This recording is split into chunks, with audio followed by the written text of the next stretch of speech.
Ang church government ay iba-iba ang mga pamamaraan sa iba-ibang church. Meron tayong alam na hierarchical or papal, papal, popish. And that we know already what kind of religion is hierarchical.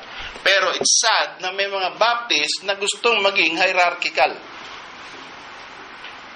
Siya yung pinaka-patriarch or pinaka-senior pastor internationally.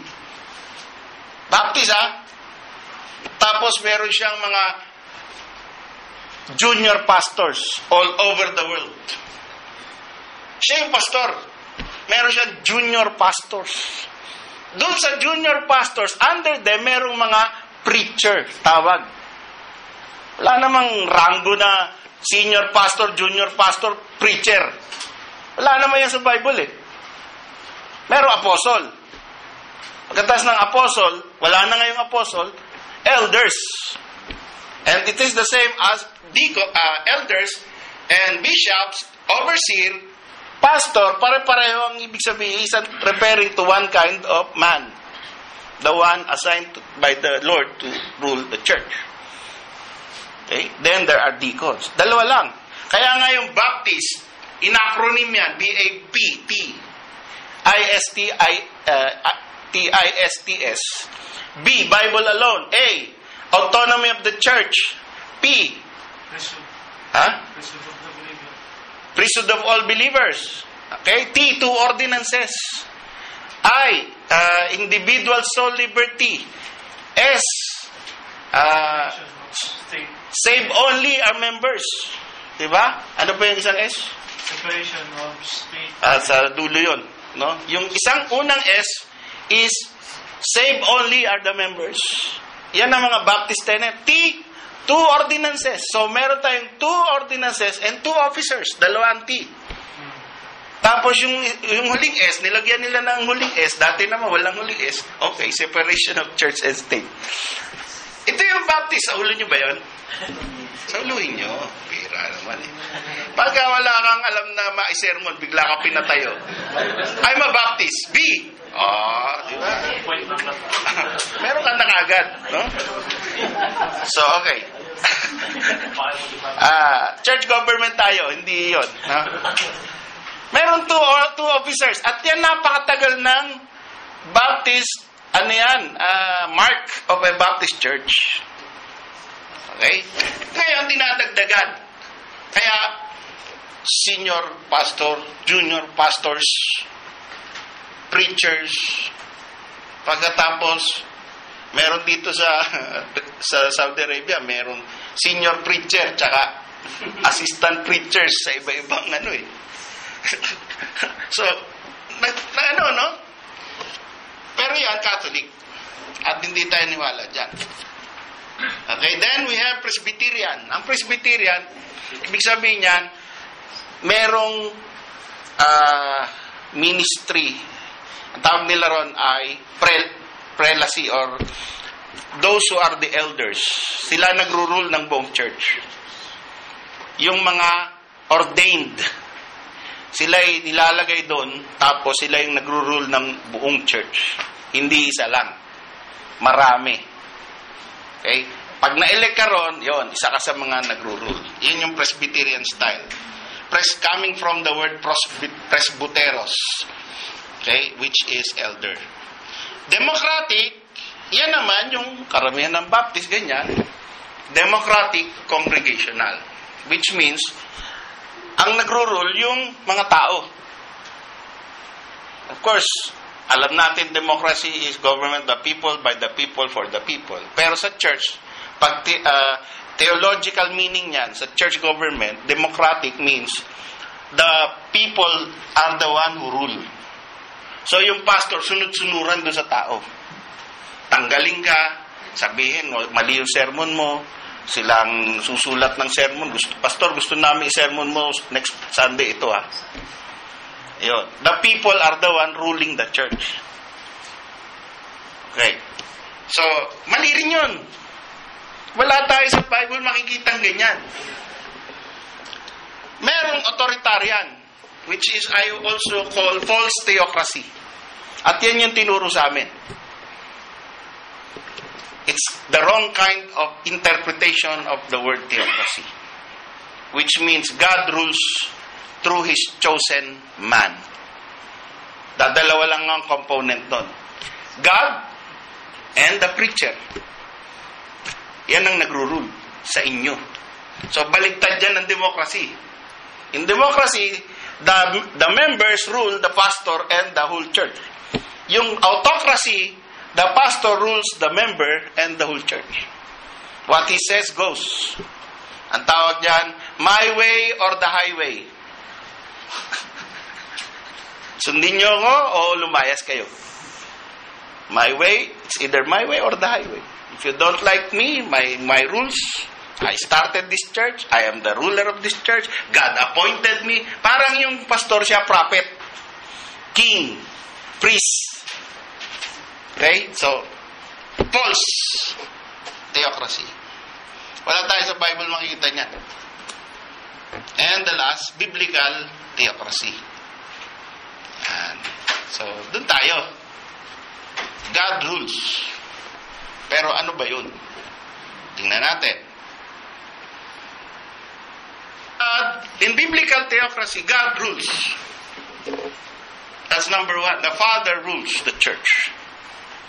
Number two, Christ rules the church. He is the owner of the church. Number three, the Spirit, the Word of God, is the visible.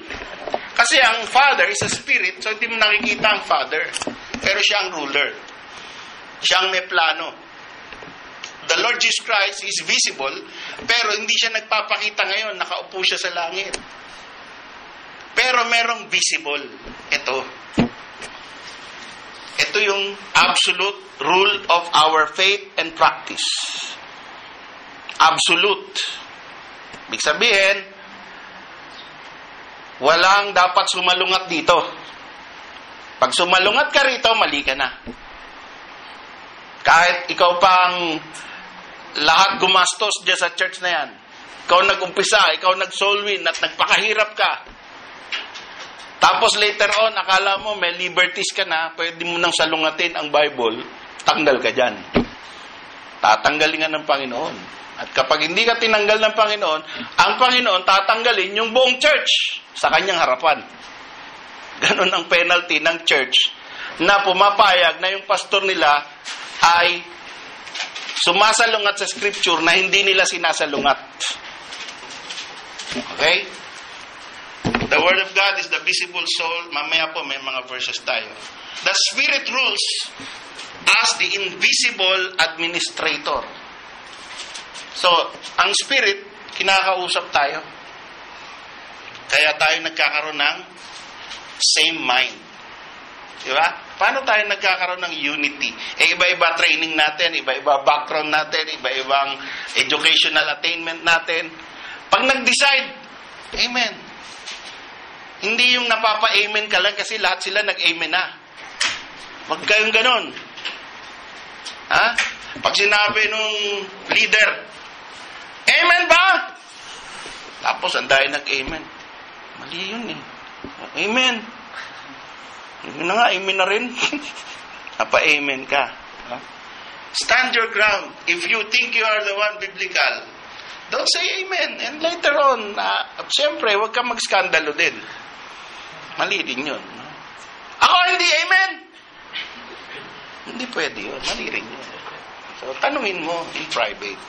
Baka mali yung objection mo. Okay? Baka isipin mo lagi na benefit of the doubt. Sabi, rebuke not an elder, but entreat him as a father. Diba? So, pagka ang elder, tingin mo mali, don't rebuke. Treat him as your father. Yung father mo ba, pahihiyain mo sa harap ng mga tao? Hindi, tayo. Sabit tayo. Ano sabit ko? Anak lang kita. Hindi ako sasabit. Hindi pwede yun. No? Okay. So, para lang di kayo antokin, pinapatawa ko kayo. Spirit-filled elder rules as the steward caretaker, and under shepherd, overseer. Yan yung mga titles. No? Bishop, steward, caretaker, under shepherd, overseer. And lastly, the Spirit-filled church decides in agreement, whether in agreement or disagreement with the elder or the Word of God. It is always not good to disagree with the Word of God. We can disagree with the elder. But it's not good for the church to disagree with the Word of God. So, yan po 6 na elements of biblical theocracy. Tandaan po natin yan. Kailangan nagsasama-sama yan, nag-agree. Yan ang biblical. Okay, isa-isayin natin. Makikita nyo na lang to sa web, no? Sa cloud, para meron na kayong copy. God rules the church of God. How does God rule the church of God? He rules by decree. And His decree is eternal. It's not changing every day. Hindi kagaya sa Saudi Arabia, pwede ngayon, bukas iba. No? Ang Panginoon nag-decree. Yan ay eternal decree. So, secret yan. Huwag niyong kalkalin. Masisira ulo mo dyan. Magiging kang kulto dyan. May alam akong decree ng Panginoon, bukas mangyayari. Huwag niyong gaganunin. No? Don't second guess the decree of God. The eternal decrees of God are secret. The secret things belong unto God. Okay? So, may mga decree siya na hindi mo maintindihan, pero pag nangyari, decree na yan. Sabi, nangyari. So, meron tayong permissive decree. He rules by permission. Kaya, why does the innocent suffer? Because of sin. Why does God, who is all-powerful and all-good, allow sin and destruction to happen? And why does He allow His children to suffer when He can do things about it? Very powerful. It is by permission because He has a purpose on earth. Okay? Yan ang sagot dyan. Because of sin, merong destruction. Merong judgment. Bakit pinapayagan? May purpose. Huwag mo alamin yung purpose. Makikita mo yan sa Bible, ang purpose. Yung hindi nakalagay sa Bible, secret. Okay. He rules through the elements. So, may mga elements ang Panginoon, paano siya nagro-rule. He rules through His Son. John 5:22. He has, the Father judgeth no man, but has committed all judgment to the Son. So, God, the Father, rules through the Son. That is the first element. And He rules through His Word. Man shall not live by bread alone, but by every word that proceedeth out of the mouth of God. He rules through His Word. Kaya ang buhay natin nagbago. Nagbago ba buhay natin? Amen. Yan. Kung hindi nagbago buhay natin, nireject natin yung rule of God. Okay? Kaya pag nagkamali tayo, nagkakaroon tayo ng desire na mag-correct. Yung isang tao na pinaninindigan yung kanyang kamalian, hindi nagro-rule ang Diyos dun. Kasi si Satanas ang nagro-rule dun. Kasi mali ka na nga, pinaninindigan mo pa, gina-justify mo pa. Hindi, tama ako eh. Mali nga eh. Sabi ng Bible, mali ka eh. Hindi. Ikaw lang, interpretasyon mo lang yan. O sige, di upo tayo. Pag-usapan natin. Wag na. Niloloko mo lang ako. Basta ako tama. Ayun. May mga ganun. Pagka merong matigas ang ulo, upo ka. Cool ka lang. Sabi mo, isa-isayin natin sa Biblia. Ano ba sinasabi? Oh, ano ba yan? Oh, ano ba to? Number 1, number 2, number 3. Isang verse lang, tataob ng mali. Okay? He rules through His Word. And He rules through His Spirit. Sa 1 Corinthians 12:11, sabi ron, having then gifts differing according to the ministration of the Spirit.